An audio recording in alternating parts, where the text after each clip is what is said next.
ಸ್ನೇಹಿತರೆ ಹಾಗೂ ನನ್ನ ಆತ್ಮೀಯ ವಿದ್ಯಾರ್ಥಿಗಳೇ, ಈಗಾಗಲೇ ನಾನು ಕಳೆದ ಸಂಚಿಕೆಯಲ್ಲಿ ಚುನಾವಣಾ ಆಯೋಗ, ಅದರ ರಚನೆ ಮತ್ತು ಕಾರ್ಯಗಳ ಬಗ್ಗೆ ವಿಶ್ಲೇಷಣೆಯನ್ನು ಕೊಟ್ಟಿದ್ದೀನಿ.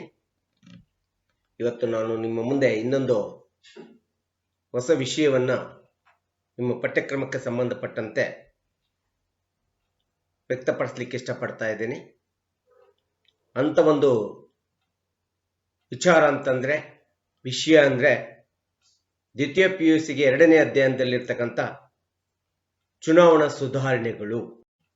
ಚುನಾವಣಾ ಸುಧಾರಣೆಗಳು ಎಂಬ ಪರಿಕಲ್ಪನೆ ಯಾಕೆ ಇವತ್ತು ಈ ದೇಶದ ಪ್ರಜಾಪ್ರಭುತ್ವ ವ್ಯವಸ್ಥೆಯಲ್ಲಿ ಅವಶ್ಯಕತೆ ಇದೆ ಅನ್ನಲಿಕ್ಕೆ, ನಮಗೆ ಸ್ವತಂತ್ರ ಸಿಕ್ಕೋ 70 ವರ್ಷಗಳಾಗಿದ್ದಾವೆ. ನಾವು ಸುಮಾರು 17 ಸಂಸತ್ತಿನ ಚುನಾವಣೆಗಳನ್ನು ನಾವು ನೋಡಿದ್ದೀವಿ. ಹಲವಾರು ವಿಧವಾದಂಥ ವಿಧಾನಸಭಾ ಚುನಾವಣೆಗಳನ್ನು ನಾವು ನೋಡಿದ್ದೀವಿ. ಈ ಎಲ್ಲ ಚುನಾವಣೆಗಳ ಪ್ರಕ್ರಿಯೆ ವಿಧಾನಗಳ ಬಗ್ಗೆ ಒಂದು ಸವಿಸ್ತಾರವಾದಂಥ ವಿವರಣೆಯನ್ನು ನಾನು ಈಗಾಗಲೇ ಕಳೆದ ಸಂಚಿಕೆಯಲ್ಲಿ ಕೊಟ್ಟಿದ್ದೀನಿ. ಚುನಾವಣೆಗಳು ಹೇಗಿರ್ತವೆ, ಚುನಾವಣೆ ಹೇಗೆ ನಡೀತದೆ ಪ್ರಜಾಪ್ರಭುತ್ವ ವ್ಯವಸ್ಥೆ ಒಳಗಡೆ, ಇದೆಲ್ಲದರ ವಿಶ್ಲೇಷಣೆ ಕೊಟ್ಟಾದ್ರೂ ಸಹ ಈ ದೇಶ ಜಗತ್ತಿನಲ್ಲಿ ಅತಿ ದೊಡ್ಡ ಪ್ರಜಾಪ್ರಭುತ್ವ ರಾಷ್ಟ್ರ, ತುಂಬಾ ವಿಶಾಲವಾದಂಥ ಪ್ರಜಾಪ್ರಭುತ್ವ ವ್ಯವಸ್ಥೆ. ಚುನಾವಣೆಗಳೇ ಈ ಪ್ರಜಾಪ್ರಭುತ್ವದ ಜೀವಾಳ ಅಂತೇಳಿ ನಾನು ಕಳೆದ ಸಂಚಿಕೆಯಲ್ಲಿ ವಿಶ್ಲೇಷಣೆ ಕೊಟ್ಟಾಗ್ಲೂ ಸಹ ಈ ದೇಶದೊಳಗೆ ಚುನಾವಣೆಗಳು ಸಮರ್ಪಕವಾಗಿ ನಿರ್ವಹಣೆ ಆಗ್ತಾ ಇಲ್ಲ. ಪ್ರಜಾಪ್ರಭುತ್ವ ವ್ಯವಸ್ಥೆ ಒಳಗಡೆ ಪಾರದರ್ಶಕತೆಯಿಂದ ಕೂಡಿರ್ತಕ್ಕಂಥ ಮುಕ್ತವಾದಂಥ ಚುನಾವಣಾ ವ್ಯವಸ್ಥೆ ನಿರ್ವಹಣೆ ಆಗಬೇಕು. ಆದರೆ ಈ ರೀತಿಯಲ್ಲಿ ನಿರ್ವಹಣೆ ಆಗುವುದರಲ್ಲಿ ನಾವೆಲ್ಲೋ ಒಂದಿಷ್ಟು ಸೋಲನ್ನು ಕಂಡಿದ್ದೀವಿ ಅಂತೇಳಿ ನಿಮಗೆಲ್ಲರಿಗೂ ಸಹ ಅನಿಸ್ತಾ ಇದೆ. ನಾವು ಚುನಾವಣೆಗಳ ಮೂಲಕ ಪ್ರಜಾಪ್ರಭುತ್ವದ ಸಫಲತೆಯನ್ನ ಕಂಡ್ಕೊಂತ ಬಂದಿದ್ರು ಸಹ ಇವತ್ತು ನಮ್ಮ ದೇಶದ ಪ್ರಜಾಪ್ರಭುತ್ವದಲ್ಲಿ ಆಧುನಿಕತೆ ವ್ಯವಸ್ಥೆ ಒಳಗಡೆ 21ನೇ ಶತಮಾನದ ಪ್ರಜಾಪ್ರಭುತ್ವ ವ್ಯವಸ್ಥೆಯಲ್ಲಿ ಚುನಾವಣಾ ವಿಧಾನ ಅಥವಾ ಚುನಾವಣಾ ಪ್ರಕ್ರಿಯೆ ಅಂತೇನಿದೆ, ಇವತ್ತು ಚುನಾವಣಾ ವಿಧಾನ ಅಥವಾ ಪ್ರಕ್ರಿಯೆ ಅದು ನಡೆಯತಕ್ಕಂಥ ನೀತಿ ಎಂಬತಕ್ಕಂಥದ್ದು ಇವತ್ತು ಈ ದೇಶದ ಪ್ರಜಾಪ್ರಭುತ್ವಕ್ಕೆ ಬೆದರಿಕೆಯನ್ನು ಒಡ್ತಾ ಇದೆ ಮತ್ತು ಪ್ರಜಾಪ್ರಭುತ್ವದ ಮಹತ್ವವನ್ನ ಕಳೀತಾ ಇದೆ ಎಂಬತಕ್ಕಂಥ ಎಲ್ಲೋ ಒಂದು ಕಡೆ ಭಯ ನಿಮಗೆ ನಿರ್ಮಾಣ ಆಗಿರುವಂಥದ್ದು ಸಹಜವಾಗಿದೆ.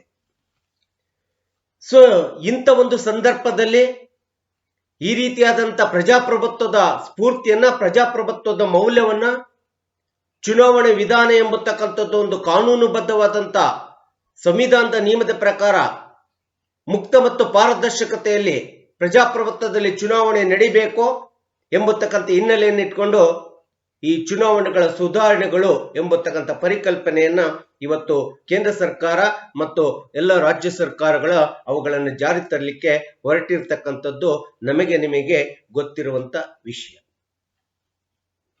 ಈ ಚುನಾವಣೆ ಸುಧಾರಣೆಗಳು ಯಾಕೆ ಅವಶ್ಯಕತೆ ಆಯ್ತು, ಈ ಪರಿಕಲ್ಪನೆ ಯಾಕೆ ಇವತ್ತು ನಮ್ಮ ಪ್ರಜಾಪ್ರಭುತ್ವಕ್ಕೆ ಅವಶ್ಯಕತೆ ಇದೆ ಅಂತೇಳಿ ಪ್ರಶ್ನೆ ಬಂದಾಗ, ಇವತ್ತು ರಾಜಕಾರಣ ಅಂತೇನಿದೆ, ಇವತ್ತು ಚುನಾವಣೆ ಪ್ರಕ್ರಿಯೆ ಅಥವಾ ವಿಧಾನ ಅಂತೇನಿದೆ, ಹಲವಾರು ಕಾರಣಗಳಿಂದ ಪ್ರಜಾಪ್ರಭುತ್ವ ಸಫಲತೆ ಹೊಂದಿದೆ ಅಂದ್ರೂ ಸಹ ಎಲ್ಲೋ ಒಂದು ಕಡೆ ಸೋಲನ್ನು ನಾವು ನೋಡ್ತಾ ಇದ್ದೀವಿ, ಅಥವಾ ಪ್ರಜಾಪ್ರಭುತ್ವದ ಅಪಮೌಲ್ಯತೆಯನ್ನು ನಾವು ಕಂಡುಕೊಳ್ತಾ ಇದ್ದೀವಿ.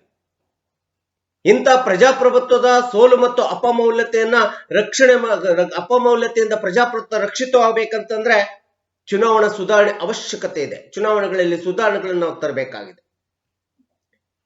ಯಾಕೆ ಈ ಪರಿಕಲ್ಪನೆ ಇವತ್ತು ತುಂಬಾ ಅವಶ್ಯಕತೆಯಾಗಿ ಬರ್ತಾ ಇದೆ ಅಂತಂದ್ರೆ, ಮೊಟ್ಟ ಮೊದಲನೇ ಕಾರಣ, ಇವತ್ತಿನ ನಮ್ಮ ದೇಶದ ಪ್ರಜಾಪ್ರಭುತ್ವದಲ್ಲಿ ಇರ್ತಕ್ಕಂಥ ರಾಜಕೀಯ ಅಥವಾ ರಾಜಕಾರಣ ಅಂತೇನಿದೆ, ಇವತ್ತು ರಾಜಕಾರಣ ಅಥವಾ ರಾಜಕೀಯ ಎಂಬತಕ್ಕಂಥದ್ದು ಅಪರಾಧೀಕರಣದಿಂದ ಕೂಡಿರ್ತಕ್ಕಂಥ ರಾಜಕೀಯ ವ್ಯವಸ್ಥೆ ನಿರ್ಮಾಣ ಆಗಿದೆ. ಅಪರಾಧೀಕರಣದ ರಾಜಕಾರಣ ಇವತ್ತು ನಮ್ಮ ದೇಶದ ಪ್ರಜಾಪ್ರಭುತ್ವದಲ್ಲಿ ತಲೆ ಎತ್ತಿ ಮೆರಿತಾ ಇರ್ತಕ್ಕಂಥದ್ದು ನಮಗೆಲ್ಲರಿಗೂ ಸಹ ಗೊತ್ತಿರುವಂತ ಅಂಶವಾಗಿದೆ. ಇದು ಒಂದು ಕಾರಣವನ್ನು ನೋಡಿದಾಗ ಚುನಾವಣಾ ಸುಧಾರಣೆಗಳು ನಮಗೆ ತುಂಬಾ ಅವಶ್ಯಕತೆ ಅಂತೇಳಿ ನಾವು ಹೇಳಬೇಕಾಗುತ್ತೆ. ಇನ್ನ ಎರಡನೇ ಅಂಶ ಅಂತಂದ್ರೆ, ಎರಡನೇ ಕಾರಣ ಅಂತಂದ್ರೆ ಚುನಾವಣಾ ಸುಧಾರಣೆಗಳನ್ನ ತರಲಿಕ್ಕೆ ಸೊ ಇವತ್ತು ಚುನಾವಣೆಗಳಿರ್ಬೋದು ಅಥವಾ ನಮ್ಮ ಚುನಾವಣೆ ವಿಧಾನ ಪ್ರಕ್ರಿಯೆಗಳು ಯಾವ ರೀತಿ ನಿರ್ವಹಣೆ ಆಗ್ತಿದ್ದಾವೆ ಅಂದ್ರೆ ನಮ್ಮ ದೇಶದ ಪ್ರಜಾಪ್ರಭುತ್ವದಲ್ಲಿ ಚುನಾವಣೆಗಳು ಬಂದು ಅಂದ್ರೆ ಭ್ರಷ್ಟಾಚಾರ, ಅನಾಚಾರ, ಸ್ವಜನ ಪಕ್ಷಪಾತ, ಮನವೊಲಿಸುವಿಕೆ, ಈ ರೀತಿಯಾದಂತ ಅನಿಷ್ಟ ಪಾಪಗಳನ್ನ ನಮ್ಮ ರಾಜಕಾರಣದಲ್ಲಿ ನಿರ್ವಹಣೆ ಆಗ್ತಾ ಇದೆ, ನಮ್ಮ ರಾಜಕೀಯ ವ್ಯವಸ್ಥೆ ಒಳಗಡೆ ನಿರ್ವಹಣೆ ಆಗ್ತಾ ಇದೆ. ಇಡೀ ನಮ್ಮ ದೇಶ ಅಂತಲ್ಲ, ಜಗತ್ತಿನಾದ್ಯಂತ ಇವತ್ತು ರಾಜಕಾರಣ ಹೇಗಾಗಿದೆ ಅಂತಂದ್ರೆ ಅಪರಾಧೀಕರಣದಂತ ರಾಜಕಾರಣ ಆಗಿದೆ, ಭ್ರಷ್ಟಾಚಾರದ ರಾಜಕಾರಣ ಆಗ್ತಾ ಇದೆ, ಮನವೊಲಿಸುವಿಕೆಯ ರಾಜಕಾರಣ ಆಗ್ತದೆ.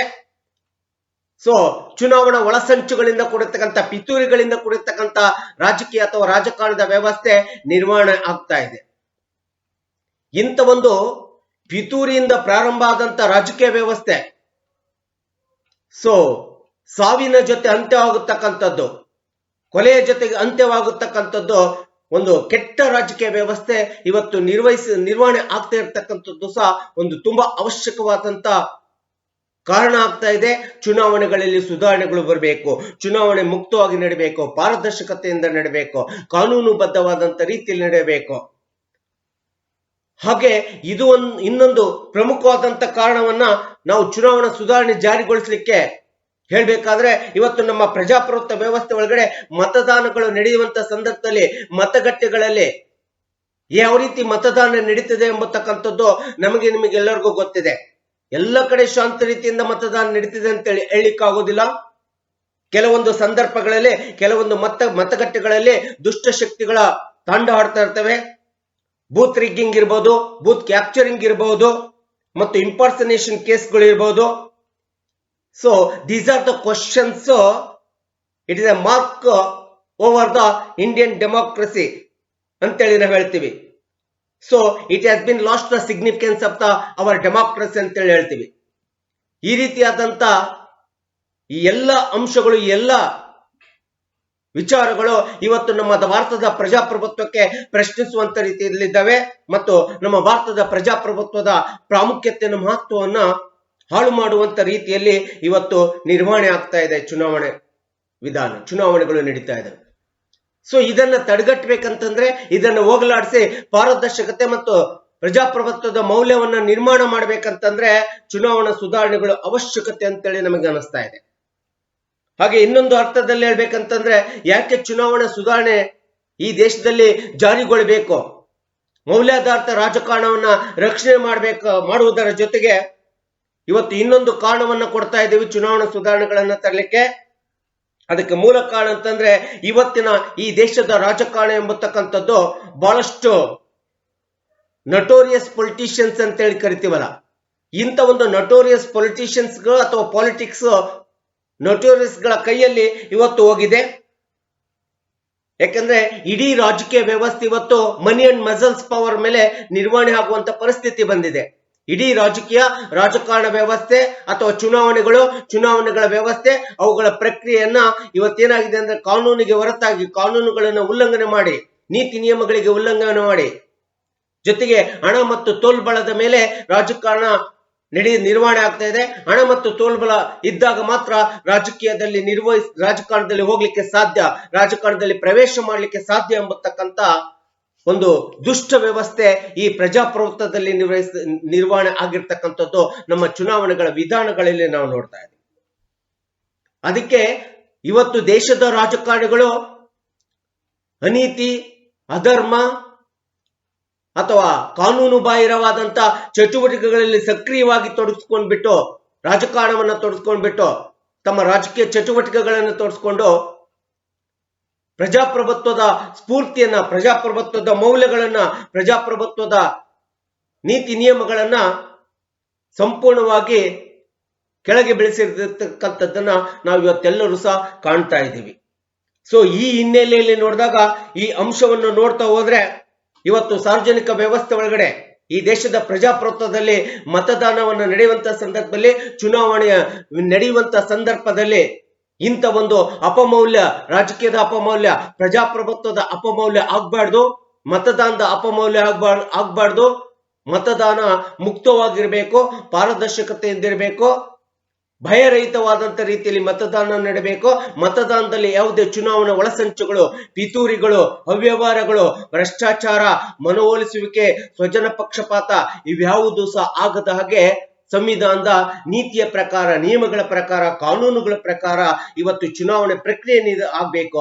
ಆಗ ಮಾತ್ರ ಈ ದೇಶದ ನಿಜವಾದಂತ ಮೌಲ್ಯಾಧಾರಿತವಾದಂತ ಪ್ರಜಾಪ್ರಭುತ್ವ ವ್ಯವಸ್ಥೆಯನ್ನ ಮತ್ತು ಮೌಲ್ಯಾಧಾರಿತ ರಾಜಕಾರಣವನ್ನ ಈ ದೇಶದಲ್ಲಿ ನಿರ್ಮಾಣ ಮಾಡಲಿಕ್ಕೆ ಸಾಧ್ಯ ಎಂಬತಕ್ಕಂತ ಹಿನ್ನೆಲೆಯನ್ನಿಟ್ಕೊಂಡು ಈ ದೇಶದ ಕೇಂದ್ರ ಸರ್ಕಾರ ಮತ್ತು ರಾಜ್ಯ ಸರ್ಕಾರಗಳು ಈ ದೇಶಕ್ಕೆ ಸ್ವತಂತ್ರ ಸಿಕ್ಕು 70 ವರ್ಷಗಳು ಕಳೆದರೂ ಸಹ ಸುಮಾರು 17 ಸಂಸತ್ತಿನ ಚುನಾವಣೆಗಳು ನಿರ್ವಹಣೆ ಆದಾಗ್ಯೂ ಈ ದೇಶದಲ್ಲಿ ಚುನಾವಣೆ ಪ್ರಕ್ರಿಯೆಯಲ್ಲಿ ವಿಧಾನಗಳಲ್ಲಿ ಬದಲಾವಣೆಯನ್ನು ತಂದು ಉತ್ತಮ ಸಮಾಜವನ್ನ ಮತ್ತು ಪ್ರಜಾಪ್ರಭುತ್ವವನ್ನ ನಿರ್ಮಾಣ ಮಾಡಲಿಕ್ಕೆ ಚುನಾವಣಾ ಸುಧಾರಣೆಗಳನ್ನ ಜಾರಿಗೊಳಿಸುವಂತದ್ದು ತುಂಬಾ ಅವಶ್ಯಕತೆ ಅಂತೇಳಿ ನಿಮಗೆ ಅನಿಸ್ತಾ ಇದೆ.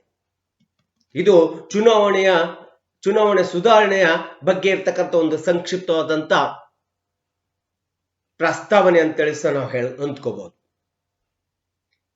ಹೀಗೆ ಚುನಾವಣಾ ಸುಧಾರಣೆಯನ್ನ ಜಾರಿಗೊಳ್ಳಲಿಕ್ಕೆ ಕೇಂದ್ರ ಸರ್ಕಾರ ಮತ್ತು ಕೇಂದ್ರ ಸರ್ಕಾರ ಸುಮಾರು 2 ಸಮಿತಿಗಳನ್ನ ರಚನೆ ಮಾಡಿದೆ ಅಥವಾ 2 ಸಮಿತಿಗಳ ವರದಿಯನ್ನ ರಚಿಸಿ ಆ 2 ಸಮಿತಿಗಳ ವರದಿ ಆಧಾರದ ಮೇಲೆ ಇವತ್ತು ಸುಧಾರಣೆಗಳನ್ನ ತರಲಿಕ್ಕೆ ಪ್ರಯತ್ನಿಸ್ತಾ ಇದೆ.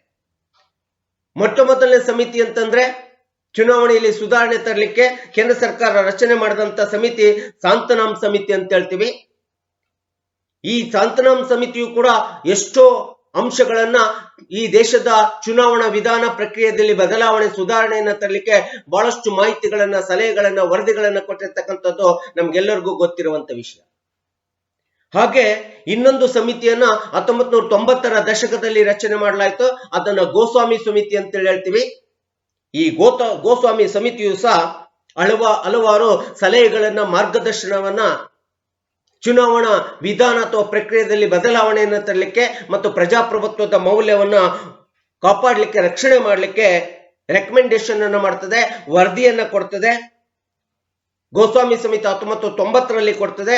ಈ ಗೋಸ್ವಾಮಿ ಕೊಟ್ಟಂತ ವರದಿಯನ್ನ ಅದನ್ನು ಅನುಷ್ಠಾನಗೊಳಿಸಲಿಕ್ಕೆ ಸುಮಾರು 4 ವರ್ಷಗಳ ಸಮಯದ ನಂತರ ನಮ್ಮ ಮಾಜಿ ಚುನಾವಣಾ ಆಯೋಗದ ಆಯುಕ್ತರಾಗಿರ್ತಕ್ಕಂಥ TN ಶೇಷನ್ ರವರು 1994ರಲ್ಲಿ ಈ ಚುನಾವಣಾ ಸುಧಾರಣಾ ಪರಿಕಲ್ಪನೆಯನ್ನ, ವಿಚಾರವನ್ನ ಸಕ್ರಿಯವಾಗಿ ಜಾರಿಗೊಳಿಸ್ತಾರೆ. TN ಶೇಷನ್ ರವರು ಚುನಾವಣಾ ಆಯೋಗದ ಆಯುಕ್ತರಾದ ನಂತರ ಈ ದೇಶದ ಸಂವಿಧಾನಾತ್ಮಕವಾದಂತ ಕಾನೂನು ಕಾಯ್ದೆಯ ಪ್ರಕಾರ ಹೇಗೆ ಚುನಾವಣಾ ಆಯೋಗ ತನ್ನದೇ ಆದಂತ ಸಂವಿಧಾನಬದ್ಧವಾದಂತ ಸ್ವಾಯತ್ತತೆ, ಸ್ವತಂತ್ರತೆ, ಅಧಿಕಾರವನ್ನ ಹೊಂದಿದೆ ಎಂಬತಕ್ಕಂಥದ್ದನ್ನ ಈ ದೇಶದ ಪ್ರಜಾಪ್ರಭುತ್ವ ವ್ಯವಸ್ಥೆ ಒಳಗಡೆ ಚುನಾವಣೆಗಳನ್ನ ನಿರ್ವಹಣೆ ಮಾಡುವುದರ ಮೂಲಕ ಮತ್ತು ಚುನಾವಣಾ ಸುಧಾರಣೆಗಳನ್ನ ಜಾರಿಗೊಳಿಸುವುದರ ಮೂಲಕ ಅವರು ಈ ದೇಶದ ಜನತೆಗೆ ಚುನಾವಣಾ ಆಯೋಗದ ಶಕ್ತಿ ಏನಿದೆ, ಚುನಾವಣಾ ಆಯೋಗದ ಒಂದು ಬಲ ಏನಿದೆ ಎಂಬತಕ್ಕಂಥದ್ದನ್ನ ಈ ದೇಶದ ಪ್ರಜಾಪ್ರಭುತ್ವದ ಜನತೆಗೆ, ಪ್ರಜೆಗಳಿಗೆ, ಮತದಾರರಿಗೆ ಮತ್ತು ರಾಜಕಾರಣಿಗಳಿಗೆ ಹೇಳಿಕೊಟ್ಟು ತೋರಿಸಿಕೊಟ್ಟು ಹೋಗಿರ್ತಕ್ಕಂಥ ಒಬ್ಬ ಚುನಾವಣಾ ಆಯುಕ್ತ ಅಂತೇಳಿ ನಾವು ಹೇಳಬೇಕು. ಈ ಚುನಾವಣಾ ಸುಧಾರಣೆಗಳು ಜಾರಿಗೊಳ್ಳಲಿಕ್ಕೆ ಒಂದು ಅವಿರತ ಪ್ರಯತ್ನವನ್ನ ಮಾಡಿ ಈ ದೇಶದಲ್ಲಿ ಚುನಾವಣೆಗಳಲ್ಲಿ ಸುಧಾರಣೆ ತರಲಿಕ್ಕೆ ಪ್ರಯತ್ನ ಮಾಡಿದಂತ ಮೊದಲನೇ ಚುನಾವಣಾ ಆಯೋಗದ ಆಯುಕ್ತ TN ಶೇಷನ್ ರವರಿಗೆ ನೀವುಗಳೆಲ್ಲರೂ ಒಂದು ಆಟ್ಸಪ್ ಅನ್ನ ಹೇಳೋಣ ಅಂತೇಳಿ ನಾನು ಹೇಳ್ತಾ ಇದ್ದೇನೆ. ಜೊತೆಗೆ ಈ ರೀತಿಯಾದಂತ ಚುನಾವಣಾ ಸುಧಾರಣೆಯಲ್ಲಿ TN ಶೇಷನ್ ರವರು ಮೊದಲನೇ ಬಾರಿಗೆ ಈ ಸುಧಾರಣಾ ಅಂಶಗಳಲ್ಲಿ ತಂದಂತ ಮೊದಲನೇ ಚುನಾವಣಾ ಸುಧಾರಣೆ ಅಂತಂದ್ರೆ EVM ಮಿಷಿನ್ ಅಂತ ಹೇಳ್ತೀವಿ, ಎಲೆಕ್ಟ್ರಾನಿಕ್ ವೋಟಿಂಗ್ ಮಿಷಿನ್, ವಿದ್ಯುನ್ಮಾನ ಮತಯಂತ್ರ. ಈ ಎಲೆಕ್ಟ್ರಾನಿಕ್ ವೋಟಿಂಗ್ ಮಿಷಿನ್ ಅನ್ನ ಸಹಜವಾಗಿ ಭಾರತದ ಪ್ರಜಾಪ್ರಭುತ್ವವನ್ನು ಬಲಿಷ್ಠಗೊಳಿಸಲಿಕ್ಕೆ, ಭಾರತದ ಮತದಾರರ ಶಕ್ತಿಯನ್ನ ಬಲಿಷ್ಠಗೊಳಿಸಲಿಕ್ಕೆ, ಆಧುನಿಕತೆ, ಪ್ರಜಾಪ್ರಭುತ್ವ ವ್ಯವಸ್ಥೆ ಇವತ್ತು ಯಾವುದೇ ವಿಧವಾದಂತ ಚುನಾವಣೆಗಳನ್ನ ನಿರ್ವಹಣೆ ಮಾಡಬೇಕಾದ್ರೂ ಕೂಡ ಈ ವಿದ್ಯುನ್ಮಾನ ಮತಯಂತ್ರ, ಎಲೆಕ್ಟ್ರಾನಿಕ್ ವೋಟಿಂಗ್ ಮಿಷಿನ್ ಮೂಲಕ ನಿರ್ವಹಣೆಗಳು ಆಗ್ತಾ ಇದ್ದಾವೆ, ಚುನಾವಣೆಗಳು ನಡೀತಾ ಇದ್ದಾವೆ, ಮತದಾನ ಮಾಡ್ತಾ ಇರ್ತಕ್ಕಂಥದ್ದು ನಮಗೆಲ್ಲರಿಗೂ ಸಹ ಗೊತ್ತಿದೆ. ಇಂಥ ಒಂದು ವಿದ್ಯುನ್ಮಾನ ಮತಯಂತ್ರವನ್ನ ಭಾರತ್ ಎಲೆಕ್ಟ್ರಾನಿಕ್ ಲಿಮಿಟೆಡ್ ಎಂಬತಕ್ಕಂಥ ಒಂದು ಕಂಪನಿ ಇರಬಹುದು, electronic corporation of India limited ಎಂಬತಕ್ಕಂಥ ಕಂಪನಿ ಇರಬಹುದು. ಈ ಎರಡು ಕಂಪನಿಗಳು ಹೈದರಾಬಾದ್ ಮತ್ತು ಬೆಂಗಳೂರಿನಲ್ಲಿದ್ದಾವೆ. ಈ ಎರಡು ಕಂಪನಿಗಳು 1989 ಮತ್ತು 80ರ ದಶಕದಲ್ಲಿ ಈ ವಿದ್ಯುನ್ಮಾನ ಮತಯಂತ್ರವನ್ನ ತಯಾರು ಮಾಡಿ ಕೊಟ್ಟಿರ್ತಕ್ಕಂಥದ್ದು ನಮಗೆಲ್ಲರಿಗೂ ತಿಳಿದಿರುವಂತ ವಿಷಯ.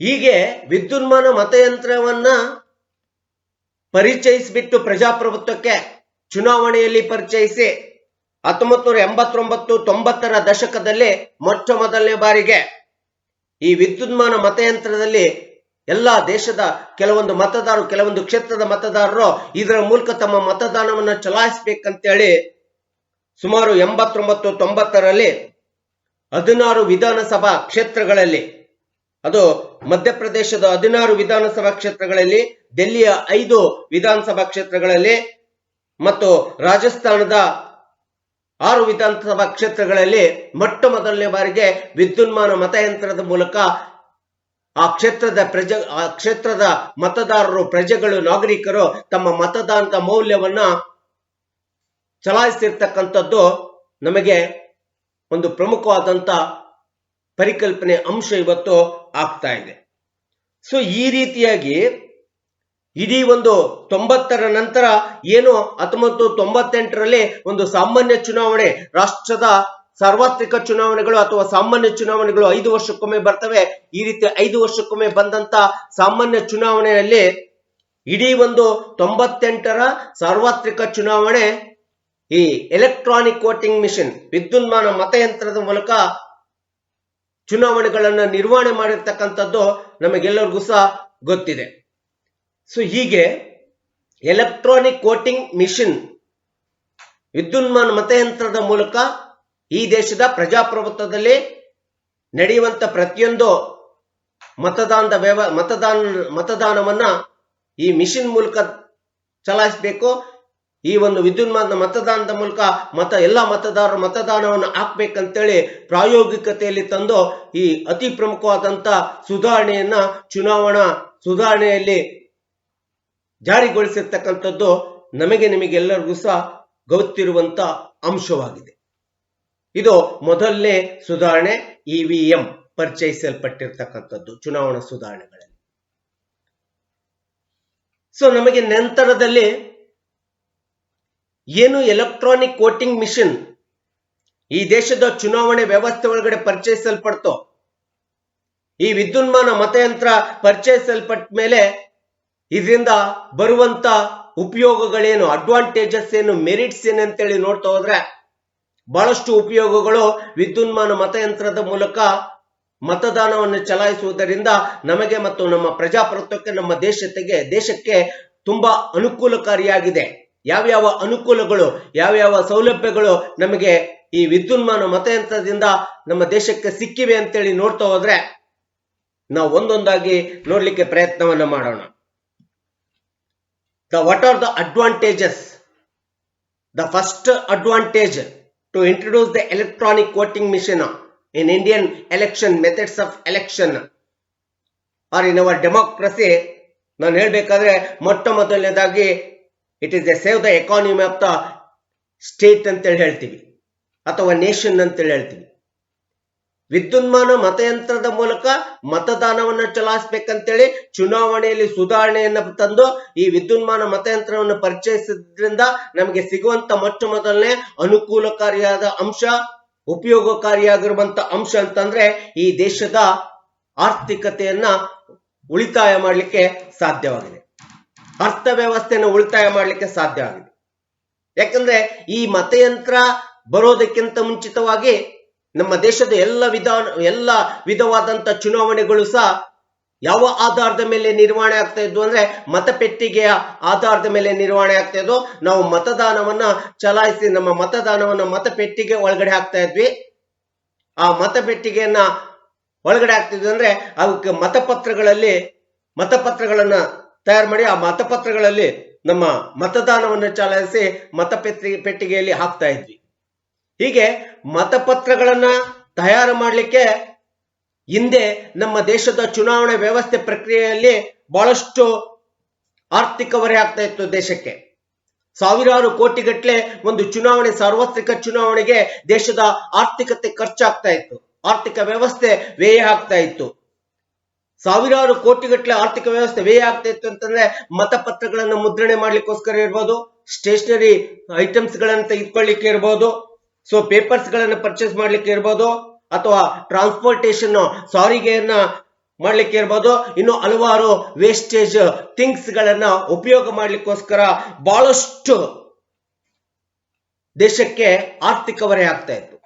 ಒಂದು ಚುನಾವಣೆ, ಸಾರ್ವತ್ರಿಕ ಚುನಾವಣೆಯನ್ನ ಅಂದಿನ ಸಮಕಾಲ ದಿನಗಳಲ್ಲಿ ನಿರ್ವಹಣೆ ಮಾಡಬೇಕಾದ್ರೆ ಸುಮಾರು 10,000 ಕೋಟಿ, 9,000 ಕೋಟಿ, 8,000 ಕೋಟಿ ಗಟ್ಟಲೆ ಹಣವನ್ನು ನಾವು ಖರ್ಚು ಮಾಡಬೇಕಾಗಿತ್ತು ಒಂದು ಸಾರ್ವತ್ರಿಕ ಚುನಾವಣೆಗಾಗಿ.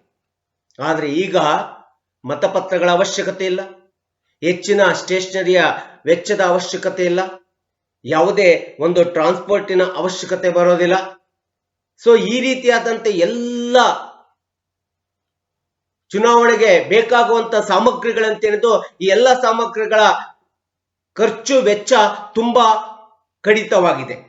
ಈ ರೀತಿ ಕಡಿತವಾಗಿರೋದ್ರಿಂದ ನಾವು ಇಡೀ ಒಂದು ಮತದಾರರು, ಎಲ್ಲ ಮತದಾರರು, ದೇಶದ ಎಲ್ಲ ಮತದಾರರು ಅಥವಾ ಆಯಾ ಕ್ಷೇತ್ರದ ಪ್ರತಿಯೊಬ್ಬ ಮತದಾರರು ನೇರವಾಗಿ ಬಂದು ವಿದ್ಯುನ್ಮಾನ ಮತಯಂತ್ರ, ಎಲೆಕ್ಟ್ರಾನಿಕ್ ವೋಟಿಂಗ್ ಮಿಷಿನ್ ನಲ್ಲಿ ತಮ್ಮ ಮತದಾನವನ್ನು ಚಲಾಯಿಸುವುದರಿಂದ ಈ ದೇಶದ ಆರ್ಥಿಕತೆ ಉಳಿತಾಯ ಆಗ್ತದೆ, ಈ ದೇಶದ ಅರ್ಥವ್ಯವಸ್ಥೆಗೆ ಅನುಕೂಲಕಾರಿಯಾಗಿದೆ, ಈ ದೇಶದ ಹಣವನ್ನ ಉಳಿಸ್ಲಿಕ್ಕೆ ತುಂಬಾ ಸಹಕಾರಿಯಾಗಿರ್ತಕ್ಕಂಥತ್ತಂದ್ರೆ ಎಲೆಕ್ಟ್ರಾನಿಕ್ ವೋಟಿಂಗ್ ಮಿಷಿನ್, ವಿದ್ಯುನ್ಮಾನ ಮತಯಂತ್ರದ ಪರಿಚಯ. ಇದು ಒಂದು ಬಹಳ ಮಹತ್ವಪೂರ್ಣವಾದಂತ ಉಪಯೋಗಕಾರಿ ಅಂಶವನ್ನ ನಾವು ಕಾಣ್ತಾ ಇದ್ದೀವಿ ಇವಿಎಂ ಮೂಲಕ. ಇನ್ನ ಎರಡನೇ ಒಂದು ಅನುಕೂಲ ಅಥವಾ ಅಡ್ವಾಂಟೇಜ್ ಅಥವಾ ಮೆರಿಟ್ಸ್ ಅಂತಂದ್ರೆ ಎಲೆಕ್ಟ್ರಾನಿಕ್ ವೋಟಿಂಗ್ ಮಿಷಿನ್ ಇಂದ ನಾವು ಕಂಡುಕೊಳ್ಳುವಂತದ್ದು ಕ್ವಿಕ್ ರಿಸಲ್ಟ್ ಅಂತ ಹೇಳ್ತೀವಿ, ಶೀಘ್ರ ಫಲಿತಾಂಶ. ಸೊ ಎಲೆಕ್ಟ್ರಾನಿಕ್ ವೋಟಿಂಗ್ ಮಿಷಿನ್ ಮೂಲಕ ನಮಗೆ ಇವತ್ತು ಚುನಾವಣೆಗಳು ನಡೆದ ನಂತರ ತಕ್ಷಣದಲ್ಲಿ, ಶೀಘ್ರದಲ್ಲಿ ನಮಗೆ ಚುನಾವಣಾ ಫಲಿತಾಂಶವನ್ನು ಕಂಡುಕೊಳ್ಳಿಕ್ಕೆ ಸಾಧ್ಯ ಆಗ್ತಾ ಇದೆ. ಒಂದು ಕಾಲಕ್ಕೆ ಮತಪತ್ರಗಳನ್ನ ನಾವು ಮತಪೆಟ್ಟಿಗೆಯಲ್ಲಿ ಹಾಕಿದಾಗ ಆ ಮತಪೆಟ್ಟಿಗೆಯಲ್ಲಿ ಇರ್ತಕ್ಕಂಥ ಪ್ರತಿಯೊಂದು ಪೆಟ್ಟಿಗೆಯಲ್ಲಿ ಇರ್ತಕ್ಕಂಥ ಮತದಾನವನ್ನ ಎಣಿಕೆ ಮಾಡಬೇಕಾದ್ರೆ ಎಷ್ಟು ಕಷ್ಟ ಆಗ್ತಾ ಇತ್ತು ಅಂದ್ರೆ, ಈ ಚುನಾವಣೆಗಳು ನಡೆದು ಆ ಚುನಾವಣೆಗಳ ಎಲ್ಲ ಮತದಾನವನ್ನ ಮತಪತ್ರಗಳನ್ನ ಮತಪೆಟ್ಟಿಗೆಯಿಂದ ಎಣಿಕೆ ಮಾಡಲಿಕ್ಕೆ ಸುಮಾರು 8 ದಿನ 10 ದಿನ ಸಮಯಗಳನ್ನ ಒಂದು ಕಾಲಕ್ಕೆ ಚುನಾವಣಾ ಫಲಿತಾಂಶ ಪ್ರಚಾರ ಮಾಡಲಿಕ್ಕೆ, ಘೋಷಣೆ ಮಾಡಲಿಕ್ಕೆ ತೆಗೆದುಕೊಳ್ತಾ ಇತ್ತು.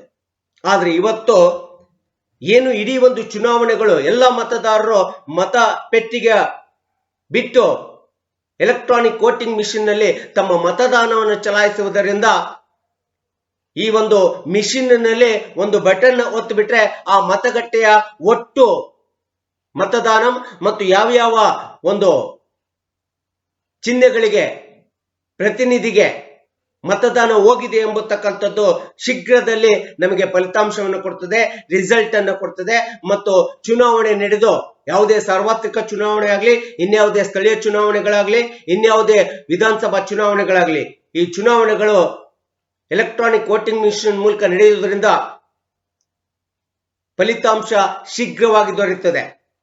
ಸೊ ಚುನಾವಣೆಗಳು ನಡೆದು ಮತದಾನದ ಎಣಿಕೆಯ ದಿನಾಂಕದಂದು ಮತದಾನ ಎಣಿಕೆ ಪ್ರಾರಂಭ ಆಗಿ 8 ಗಂಟೆಗೆ ಮತದಾನ ಎಣಿಕೆ ಪ್ರಾರಂಭ ಆದ್ರೆ 12 ಗಂಟೆ ಒಳಗಡೆ ನಮಗೆ ಇಡೀ ಒಂದು ಸಾರ್ವತ್ರಿಕ ಚುನಾವಣೆ ಆಗಲಿ, ಇನ್ಯಾವುದೇ ವಿಧಾನದ ಚುನಾವಣೆಯ ಫಲಿತಾಂಶ ನಮಗೆ ಸ್ಪಷ್ಟವಾಗಿ ಹೊರಬೀಳ್ತದೆ, ಸ್ಪಷ್ಟವಾಗಿ ಕಾಣ್ತದೆ. ಯಾರು ಮತ್ತು ಯಾವ ಪಕ್ಷ, ಯಾವ ಪಕ್ಷದ ಪ್ರತಿನಿಧಿಗಳು, ಧುರೀಣರು, ರಾಜಕಾರಣಿಗಳು ಬಹುಮತದ ಮತಾದೇಶವನ್ನ ಪಡೆದಿದ್ದಾರೆ, ಯಾರು ಈ ದೇಶದ ಆಡಳಿತದ ಚುಕ್ಕಾಣಿಯನ್ನು ಹಿಡಿತಾರೆ ಎಂಬತಕ್ಕಂಥದ್ದನ್ನ ನಾವು ಚುನಾವಣಾ ಫಲಿತಾಂಶವನ್ನ ಬರೀ 3 ಗಂಟೆ ಒಳಗಡೆ ನಾವು ತಿಳ್ಕೊಳ್ಳಿಕ್ಕೆ ಸಾಧ್ಯವಾಗ್ತದೆ ಇವತ್ತು ಎಲೆಕ್ಟ್ರಾನಿಕ್ ವೋಟಿಂಗ್ ಮಿಷಿನ್ ಇಂದ, ವಿದ್ಯುನ್ಮಾನ ಮತಯಂತ್ರದಿಂದ.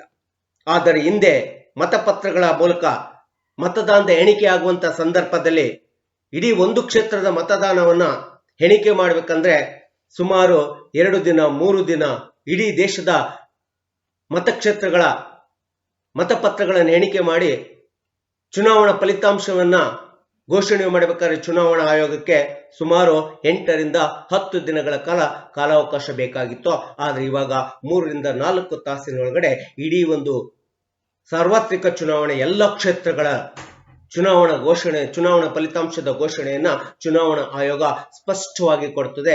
ಯಾವ ಪಕ್ಷ ನಿಶ್ಚಳ ಬಹುಮತ ಬಂದಿದೆ, ಯಾವ ಪಕ್ಷ ಈ ದೇಶದ ಆಡಳಿತ ಚುಕ್ಕಾಣಿಯನ್ನು ನೀಡುತ್ತದೆ ಮತ್ತು ಸರ್ಕಾರ ರಚನೆ ಮಾಡ್ತದೆ ಎಂಬತಕ್ಕಂಥದ್ದನ್ನ ನಮಗೆ ಫಲಿತಾಂಶವನ್ನ ಬಹಳ ಶೀಘ್ರವಾಗಿ ಕೊಡತಕ್ಕಂಥ ಒಂದು ಅನುಕೂಲಕಾರಿ ಉಪಯೋಗಕಾರಿ ಅಂಶವನ್ನ ನಾವು ಚುನಾವಣಾ ಆಯೋಗದಲ್ಲಿ ಬಂದಿರುವಂತಹ ಸುಧಾರಣೆ ಎಲೆಕ್ಟ್ರಾನಿಕ್ ವೋಟಿಂಗ್ ಮಿಷಿನ್ ವಿದ್ಯುನ್ಮಾನ ಮತಯಂತ್ರದಿಂದ ಪಡ್ಕೊಳ್ಳಿಕ್ಕೆ ಸಾಧ್ಯ ಅಂತೇಳಿ ನನಗೆ ಅನಿಸ್ತಾ ಇದೆ.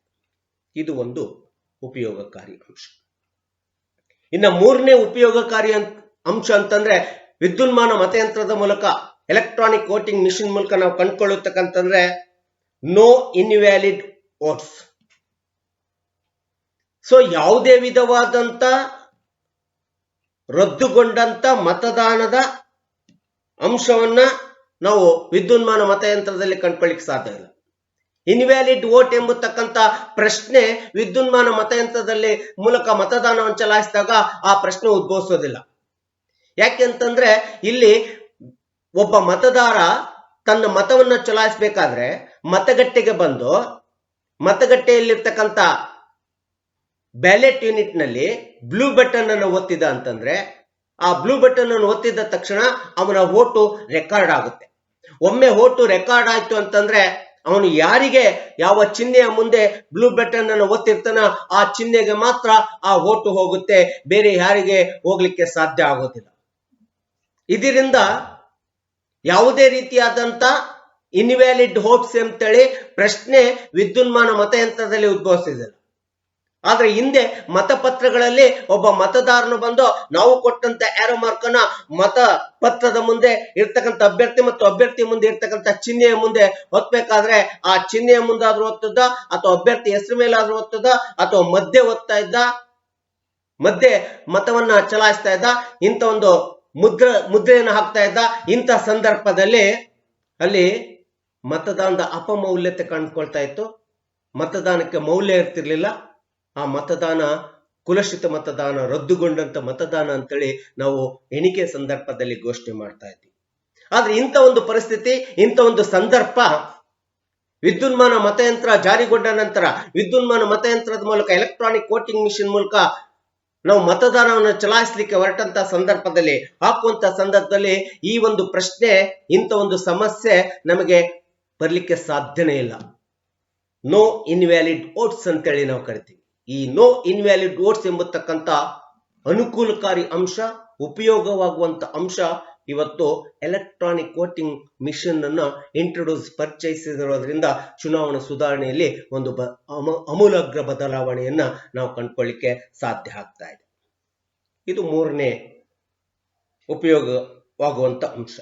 ಇನ್ನು 4ನೇದಂತಂದ್ರೆ ಈಸಿ ಯೂಸ್ ಅಂಡ್ ಮೂವ್ ಅಂತೇಳಿ ನಾವು ಕರಿತೀವಿ. ವಿದ್ಯುನ್ಮಾನ ಮತಯಂತ್ರವನ್ನ ಪರಿಚಯಿಸಲ್ಪಟ್ಟ ಮೇಲೆ 4ನೇ ಪ್ರಮುಖವಾದಂತ ಉಪಯೋಗದ ಅಂಶ ಅಂತಂದ್ರೆ ಈ ಮತಯಂತ್ರದಿಂದ ನಮಗೆ ಸಿಗುವಂತದ್ದು, ಈ ಮತಯಂತ್ರವನ್ನ ಸರಳವಾಗಿ ಮತ್ತು ಸುಲಭವಾಗಿ ಬಳಸಲಿಕ್ಕೆ ಉಪಯೋಗಕಾರಿ ಆಗಿರುವಂತ ಅಂಶ ಅಂತೇಳಿ ನಾವು ಹೇಳ್ತೀವಿ. ಯಾಕೆ ಸರಳ ಮತ್ತು ಸುಲಭತೆಯಿಂದ ಕೂಡಿದೆ ಅಂತಂದ್ರೆ ಹಿಂದೆ ಬ್ಯಾಲೆಟ್ ಪೇಪರ್ ಇದ್ದಾಗ, ಮತಪತ್ರಗಳಿದ್ದಾಗ ಒಬ್ಬ ಮತದಾರ ಮತಗಟ್ಟೆ ಒಳಗಡೆ ಪ್ರವೇಶ ಪಡೆದ ನಂತರ ಅವನಿಗೆ ಎಲೆಕ್ಟ್ರಲ್ ಲಿಸ್ಟ್ ಪ್ರಕಾರ, ಎಲೆಕ್ಟ್ರಲ್ ರೋಲ್ ಪ್ರಕಾರ ಅವನ ಹೆಸರನ್ನು ಕೂಗ್ತಾ ಇದ್ವಿ. ಹೆಸರು ಕೂಗುವುದರ ಜೊತೆಗೆ ಅವನಿಗೆ ಮತಪತ್ರವನ್ನು ಕೊಡಬೇಕಾಗಿತ್ತು. ಮತಪತ್ರವನ್ನು ಕೊಟ್ಟು ಆ ಮತಪತ್ರವನ್ನು ಹೆಂಗೆ ಫೋಲ್ಡ್ ಮಾಡ್ಬೇಕಂತೇಳಿ ಹೇಳ್ಬೇಕಾಗಿತ್ತು. ಮತ್ತು ಅವನಿಗೆ ಇಂಕ್ ಅನ್ನು ಹಚ್ಚಬೇಕಾಗಿತ್ತು, ಇಂಡಿಜಿಬಲ್ ಇಂಕ್ ಅನ್ನು ಹಚ್ಚಬೇಕಾಗಿತ್ತು. ಮತಪತ್ರವನ್ನು ಹೇಗೆ ಫೋಲ್ಡ್ ಮಾಡಬೇಕು ಮತ್ತು ಮತಪತ್ರವನ್ನ ಹೇಗೆ ಓಪನ್ ಮಾಡಬೇಕು ಮತ್ತು ಹೇಗೆ ಮತಪತ್ರದಲ್ಲಿ ನೀನು ಮತವನ್ನ ಗುರುತಿಸ್ಬೇಕು, ನಿನ್ನ ಮತದಾನದ ಹಕ್ಕನ್ನ ಗುರುತಿಸ್ಬೇಕು, ಇದನ್ನೆಲ್ಲ ಹೇಳ್ಬೇಕಾಗಿತ್ತು. ಈ ಎಲ್ಲ ಹೇಳುವಂತ ಅಂಶ ಇವತ್ತು ವಿದ್ಯುನ್ಮಾನ ಮತಯಂತ್ರದಲ್ಲಿ ಇರ್ಲಿಕ್ಕೆ ಸಾಧ್ಯನೇ ಇಲ್ಲ. ಇದು ಬಹಳ ಸರಳ, ಸುಲಭ. ಯಾಕೆ ಅಂತಂದ್ರೆ ಒಂದು ಬ್ಯಾಲೆಟ್ ಯೂನಿಟ್ ಅನ್ನ ಚುನಾವಣಾ ಅಧಿಕಾರಿಯಲ್ಲಿ ಇರ್ತದೆ, ಒಂದು ಕಂಟ್ರೋಲ್ ಯೂನಿಟ್ ಚುನಾವಣಾ ಅಧಿಕಾರಿಯಲ್ಲಿ ಇರ್ತದೆ, ಬ್ಯಾಲೆಟ್ ಯೂನಿಟ್ ಕಂಪಾರ್ಟ್ಮೆಂಟ್ ನಲ್ಲಿ ಇಟ್ಟಿರ್ತೀವಿ. ಯಾವಾಗ ಚುನಾವಣಾ ಅಧಿಕಾರಿ ಒಬ್ಬ ಮತದಾರ ಕಂಪಾರ್ಟ್ಮೆಂಟ್ಗೆ ಹೋದ ತಕ್ಷಣ ಎಲ್ಲ ಒಂದು ಇಂಡಿಜಿಬಲ್ ಇಂಕು ತನ್ನ ಸಿಗ್ನೇಚರ್ ಎಲ್ಲ ಮುಗಿದ ನಂತರ ಕಂಪಾರ್ಟ್ಮೆಂಟ್ಗೆ ಹೋದ ತಕ್ಷಣ ಚುನಾವಣಾ ಅಧಿಕಾರಿ ಅವನನ್ನ ಮತದಾನ ಚಲಾಯಿಸಲಿಕ್ಕೆ ಇಲ್ಲಿ ಕಂಟ್ರೋಲ್ ಯೂನಿಟ್ ಮೂಲಕ ಬಟನ್ ಒತ್ತಿದಾಗ ಅಲ್ಲಿ ಬ್ಯಾಲೆಟ್ ಯೂನಿಟ್ ನಲ್ಲಿ ಮತದಾನ ಮಾಡಲಿಕ್ಕೆ ಅವಕಾಶ ಮಾಡಿಕೊಡ್ತದೆ. ಆ ಬ್ಯಾಲೆಟ್ ಯೂನಿಟ್ ನಲ್ಲಿ ಇರ್ತಕ್ಕಂಥ ಬ್ಲೂ ಬಟನ್ ನಲ್ಲಿ ಒಂದು ಬ್ಲೂ ಬಟನ್ ಅನ್ನ ತನಗೆ ಬೇಕಾದಂತ ಅಭ್ಯರ್ಥಿಯ ಚಿಹ್ನೆಯ ಮುಂದೆ ಆ ಬ್ಲೂ ಬಟನ್ ಇರ್ತದೆ. ಆ ಬ್ಲೂ ಬಟನ್ ಅನ್ನು ಒತ್ತಿದ ತಕ್ಷಣ ಆ ಮತದಾರರ ಓಟು ಆ ಬ್ಯಾಲೆಟ್ ಯೂನಿಟ್ ನಲ್ಲಿ ರೆಕಾರ್ಡ್ ಆಗುತ್ತೆ. ಒಮ್ಮೆ ಬ್ಯಾಲೆಟ್ ಯೂನಿಟ್ ನಲ್ಲಿ ಮತದಾನ ರೆಕಾರ್ಡ್ ಆಯ್ತು ಅಂತಂದ್ರೆ ಆ ಮತದಾನ ಮಾಡುವಂತ ವ್ಯಕ್ತಿಯ ಮತದಾನದ ಪ್ರಕ್ರಿಯೆ ಅಂತ್ಯಗೊಳ್ತದೆ. ಸೊ ಮತ್ತೆ ಅವನು ಪುನಃ ಬಟನ್ ಅನ್ನು ಒತ್ತಿದ್ರೆ ಯಾವುದೇ ವಿಧವಾದಂತ ಮತದಾನದ ರೆಕಾರ್ಡ್ ಆಗ್ರಿ ಪ್ರಕ್ರಿಯೆ ಆಗ್ರಿ ಮುಂದುವರಲಿಕ್ಕೆ ಸಾಧ್ಯ ಆಗುದಿಲ್ಲ ಚುನಾವಣಾ ಅಧಿಕಾರಿ ಮತ್ತೆ ಮತವನ್ನು ಕೊಡುವವರಿಗೆ. ಸೊ ಈ ರೀತಿಯಾದಂತ ಒಂದು ಸುಲಭ ರೀತಿಯಲ್ಲಿ, ಸರಳ ರೀತಿಯಲ್ಲಿ ಸೊ ಮತದಾನದ ಹಕ್ಕನ್ನು ಚಲಾಯಿಸಲಿಕ್ಕೆ ಅವಕಾಶ ಮಾಡಿಕೊಟ್ಟಿರ್ತಕ್ಕಂಥ ಒಂದು ಮಹತ್ವಪೂರ್ಣವಾದಂತ ಅನುಕೂಲಕಾರಿಯಾದಂತ ಅಂಶ ಅಂತಂದ್ರೆ ವಿದ್ಯುನ್ಮಾನ ಮತಯಂತ್ರ EVM ಅಂತೇಳಿ ನಾವು ಹೇಳ್ತಾ ಇದ್ದೀವಿ. ಸೊ ಇದು ಒಂದು ಬಹಳ ಮಹತ್ವಪೂರ್ಣವಾದಂತ ಉಪಯೋಗ ಅಂತೇಳಿ ನಮ್ಮ ಇವತ್ತಿನ ಪ್ರಜಾಪ್ರಭುತ್ವ ವ್ಯವಸ್ಥೆ ಒಳಗಡೆ, ಇವತ್ತು ಚುನಾವಣಾ ಸುಧಾರಣೆ ಒಳಗಡೆ ನಿಮಗೆಲ್ಲರಿಗೂ ಸಹ ನಾವು ಅನುಭವಿಸ್ತಾ ಇರ್ತಕ್ಕಂಥದ್ದು ಗೊತ್ತಿರುವಂತ ಅಂಶ. ಇನ್ನು 5ನೇ ಒಂದು ಉಪಯೋಗಕಾರಿಯಾದಂತ ಅಂಶ ಅಂತಂದ್ರೆ ಎಲೆಕ್ಟ್ರಾನಿಕ್ ವೋಟಿಂಗ್ ಮಿಷಿನ್ ಪರಿಚಯಿಸಲ್ಪಟ್ಟಿರೋದ್ರಿಂದ, ವಿದ್ಯುನ್ಮಾನ ಮತಯಂತ್ರವನ್ನ ಪ್ರಜಾಪ್ರಭುತ್ವ ವ್ಯವಸ್ಥೆಯಲ್ಲಿ ಚುನಾವಣಾ ಪ್ರಕ್ರಿಯೆಯಲ್ಲಿ ವಿಧಾನದಲ್ಲಿ ನಾವು ಪರಿಚಯಿಸಿರೋದ್ರಿಂದ ಇನ್ನೊಂದು ಉಪಯೋಗಕಾರಿ ಅಂಶ ಒಬ್ಬ ವ್ಯಕ್ತಿಗೆ ಒಂದೇ ಮತದಾನ. ಯಾಕಂದ್ರೆ ಒಬ್ಬ ವ್ಯಕ್ತಿ ಒಮ್ಮೆ ಮತಗಟ್ಟೆಗೆ ಬಂದು ಕಂಪಾರ್ಟ್ಮೆಂಟ್ ಒಳಗಡೆ ಹೋಗಿ ತಾನು ಮತದಾನವನ್ನ ಬ್ಲೂ ಬಟನ್ ಒತ್ತಿ ಮತದಾನವನ್ನ ಚಲಾಯಿಸಿದ ಅಂತಂದ್ರೆ ಆ ಬ್ಲೂ ಬಟನ್ ಒತ್ತಿದ ತಕ್ಷಣ ಅವನ ಮತದಾನದ ಮೌಲ್ಯ ರೆಕಾರ್ಡ್ ಆಗುತ್ತೆ. ಒಮ್ಮೆ ಮತದಾನದ ಮೌಲ್ಯ ರೆಕಾರ್ಡ್ ಆದ್ರೆ ಮತ್ತೆ ಅವನು ಯಾವುದೇ ಬಟನ್ ಅನ್ನ ಅಲ್ಲಿ ಒತ್ತಿದ್ರು ಸಹ ಅವನ ಮತದಾನ ಮತ್ತೆ ರೆಕಾರ್ಡ್ ಆಗೋದಿಲ್ಲ. ಯಾಕೆಂದ್ರೆ ಚುನಾವಣಾ ಅಧಿಕಾರಿ ಮತ್ತೆ ಅವನು ಮತದಾನ ಮಾಡ್ಬೇಕಂದ್ರೆ ಇವನು ಮತಪತ್ರವನ್ನು ಕೊಡುವಂತ ಅಧಿಕಾರ ಚುನಾವಣಾ ಅಧಿಕಾರಿಯ ಒಂದು 3ನೇ ಪೋಲಿಂಗ್ ಆಫೀಸರ್ ಕೈಯಲ್ಲಿ ಇರ್ತದೆ. ಅವನು ಮತ್ತೆ ಮತಪತ್ರ ಇನ್ನೊಬ್ಬ ವ್ಯಕ್ತಿ ಬಂದಾಗ ಮಾತ್ರ ಕೊಡ್ತಾನೆ, ಇನ್ನೊಬ್ಬ ಮತದಾರನು ಬಂದಾಗ ಮಾತ್ರ ಕೊಡ್ತಾನೆ. ಒಮ್ಮೆ ಕೊಟ್ಟ ಮೇಲೆ ಮತ್ತೆ ಕೊಡ್ಲಿಕ್ಕೆ ಸಾಧ್ಯನೇ ಇಲ್ಲ. ಸೊ ಈ ನಿಯಂತ್ರಣ ಕಂಟ್ರೋಲ್ ಯೂನಿಟ್ ನಲ್ಲಿ ಇರ್ತದೆ. ಈ ಕಂಟ್ರೋಲ್ ಯೂನಿಟ್ ಮತ್ತು ಬ್ಯಾಲೆಟ್ ಯೂನಿಟ್ ಮಧ್ಯೆ ಮತದಾನದ ಪ್ರಕ್ರಿಯೆ ನಿರ್ವಹಣೆ ಆಗೋದ್ರಿಂದ ಒಬ್ಬ ವ್ಯಕ್ತಿ ಒಂದು ಮತದಾನವನ್ನು ಮಾತ್ರ ಚಲಾಯಿಸಲಿಕ್ಕೆ ಸಾಧ್ಯ. ಇಂಪರ್ಸನೇಷನ್ ಮತಗಳನ್ನ ಚಲಾಯಿಸಲಿಕ್ಕೆ ಸಾಧ್ಯ ಇಲ್ಲ. ಮೊದಲು ಒಬ್ಬ ವ್ಯಕ್ತಿ 1 ಅಲ್ಲ 4 ಅಲ್ಲ 10 ಮತದಾನಗಳನ್ನ ಹಾಕುವಂತ ವ್ಯವಸ್ಥೆ ಮತಪತ್ರದಲ್ಲಿ ಇತ್ತು. ಅಂತ ದೋಷವನ್ನ ನಾವು ಚುನಾವಣೆ ಪ್ರಕ್ರಿಯೆಯಲ್ಲಿ ಮತಪತ್ರದ ಮೂಲಕ ಚುನಾವಣೆ ಮಾಡಿದಾಗ ನಾವು ಕಾಣ್ತಾ ಇದ್ವಿ. ಆದ್ರೆ ಇಂಥ ಒಂದು ದೋಷ ಪ್ರಕ್ರಿಯೆ ಇವತ್ತು ನಮ್ಮಲ್ಲಿ ಬರ್ಲಿಕ್ಕೆ ಅಥವಾ ನಮ್ಮ ಚುನಾವಣಾ ವಿಧಾನದಲ್ಲಿ EVM ಮೂಲಕ, ವಿದ್ಯುನ್ಮಾನ ಮತಯಂತ್ರದ ಮೂಲಕ, ಎಲೆಕ್ಟ್ರಾನಿಕ್ ವೋಟಿಂಗ್ ಮಿಷಿನ್ ಮೂಲಕ ಮತದಾನವನ್ನು ಚಲಾಯಿಸಿದಾಗ ಇದನ್ನು ಕಾಣಲಿಕ್ಕೆ ಸಾಧ್ಯ ಆಗೋದಿಲ್ಲ. ಹೀಗೆ ಚುನಾವಣೆ ಸುಧಾರಣೆಗಳಲ್ಲಿ ಬಹಳಷ್ಟು ಸುಧಾರಣೆಗಳನ್ನ ನಾವು ತರಲಿಕ್ಕೆ ಪ್ರಯತ್ನ ಮಾಡಿದ್ದಾರೆ. ನಮ್ಮ ಹಿಂದಿನ ಚುನಾವಣಾ ಆಯೋಗದ ಆಯುಕ್ತರಾಗಿರ್ತಕ್ಕಂಥ TN ಶೇಷನ್ ರವರು ಈ ರೀತಿಯಾದಂತ ಒಂದು ಚುನಾವಣಾ ಸುಧಾರಣೆಯನ್ನ ಈ ದೇಶದ ಪ್ರಜಾಪ್ರಭುತ್ವ ವ್ಯವಸ್ಥೆಗಳಿಗೆ ತರಲಿಕ್ಕೆ ಪ್ರಯತ್ನ ಮಾಡಿ ಎಲೆಕ್ಟ್ರಾನಿಕ್ ವೋಟಿಂಗ್ ಮಿಷಿನ್ ಅನ್ನ ಮೊದಲನೇ ಬಾರಿಗೆ 1989-90ರ ದಶಕದಲ್ಲಿ ಕೆಲವೊಂದು ವಿಧಾನಸಭಾ ಕ್ಷೇತ್ರದಲ್ಲಿ ಪರಿಚಯಿಸಿ 1998ರಲ್ಲಿ ಇಡೀ ಒಂದು ದೇಶದ ಸಾರ್ವತ್ರಿಕ ಎಲ್ಲ ಚುನಾವಣೆಗಳು ಸಹ ಈ ಮತಯಂತ್ರದ ಮೂಲಕ, ಎಲೆಕ್ಟ್ರಾನಿಕ್ ವೋಟಿಂಗ್ ಮಿಷಿನ್ ಮೂಲಕ ನಿರ್ವಹಣೆ ಮಾಡಲಿಕ್ಕೆ ಅವಕಾಶವನ್ನು ಮಾಡಿಕೊಟ್ಟು ಈ ಪ್ರಜಾಪ್ರಭುತ್ವ ಮೌಲ್ಯದಲ್ಲಿ ಚುನಾವಣೆಗಳು ಮತ್ತು ಚುನಾವಣೆ ವಿಧಾನ ಎಂಬತಕ್ಕಂಥದ್ದು ಯಾವುದೇ ವಿಧವಾಗಿ ರಾಜಕೀಯದ ಮೌಲ್ಯವನ್ನು ಕಳೀಲಾರದೆ ಪ್ರಜಾಪ್ರಭುತ್ವದ ಮೌಲ್ಯಾಧಾರಿತ ರಾಜಕಾರಣವನ್ನು ನಿರ್ಮಾಣ ಮಾಡಲಿಕ್ಕೆ ಪಾರದರ್ಶಕತೆಯಿಂದ ಮುಕ್ತ ಮತ್ತು ಪಾರದರ್ಶಕತೆ ವ್ಯವಸ್ಥೆ ಒಳಗಡೆ ಸಂವಿಧಾನದ ಕಾನೂನು ಕಾಯ್ದೆಗಳ ಆಧಾರದ ಮೇಲೆ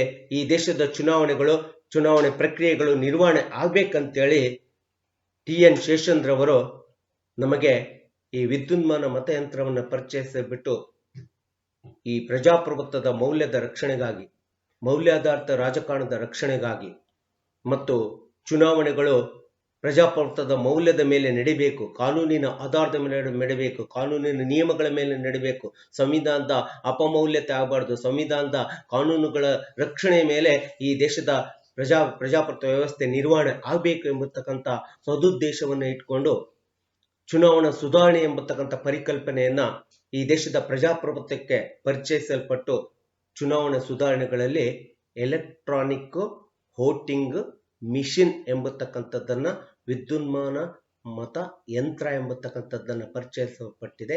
ಈ ಎಲೆಕ್ಟ್ರಾನಿಕ್ ವೋಟಿಂಗ್ ಮಿಷಿನ್ ಇಂದ ಈ 5 ಉಪಯೋಗಕಾರಿ ಅಂಶಗಳನ್ನ ನಿಮಗೆ ಆಗಿದೆ. ನಮ್ಮ ಪ್ರಜಾಪ್ರಭುತ್ವದಲ್ಲಿ ಇದನ್ನು ನಾವು ಪ್ರಾಯೋಗಿಕವಾಗಿ ನಿರ್ವಹಿಸಿದ್ದೀವಿ ಮತ್ತು ಇದರ ಉಪಯೋಗವನ್ನು ಪಡ್ಕೊಂಡಿದ್ದೀವಿ ಅಂತೇಳಿ ನಾನು ಹೇಳಲಿಕ್ಕೆ ಇಷ್ಟಪಡ್ತಾ ಇದ್ದೀನಿ. ಸೊ ಹೀಗೆ ಒಂದು ಚುನಾವಣಾ ಸುಧಾರಣೆಯಲ್ಲಿ ಎಲೆಕ್ಟ್ರಾನಿಕ್ ವೋಟಿಂಗ್ ಮಿಷನ್ನ ಬದಲಾವಣೆ, ಅದರ ಒಂದು ಜಾರಿ, ಎಲೆಕ್ಟ್ರಾನಿಕ್ ವೋಟಿಂಗ್ ಮಿಷನ್ನಲ್ಲಿ ಆಗುವಂಥ ಅನುಕೂಲಗಳು, ಉಪಯೋಗಗಳು ನಮ್ಮ ಮತ್ತು ನಿಮ್ಮ ಮುಂದೆ ಪ್ರಜಾಪ್ರಭುತ್ವ ವ್ಯವಸ್ಥೆಯಲ್ಲಿ ಕಾಣ್ತಾ ಇದೆ ಅಂತೇಳಿ ಹೇಳ್ತಾ ನನ್ನ ಈ ವಿಚಾರವನ್ನು ಇವತ್ತಿಗೆ ಮುಕ್ತಾಯಗೊಳಿಸ್ತಿದ್ದೀನಿ. ಮುಂದಿನ ಸಂಚಿಕೆಯಲ್ಲಿ ಉಳಿದ ಚುನಾವಣಾ ಸುಧಾರಣೆಗಳ ಬಗ್ಗೆ ನಾನು ವಿಶ್ಲೇಷಣೆಯನ್ನು ಕೊಡ್ತೀನಿ. ಜೈ ಹಿಂದ್, ಜೈ ಕರ್ನಾಟಕ, ನಮಸ್ಕಾರ.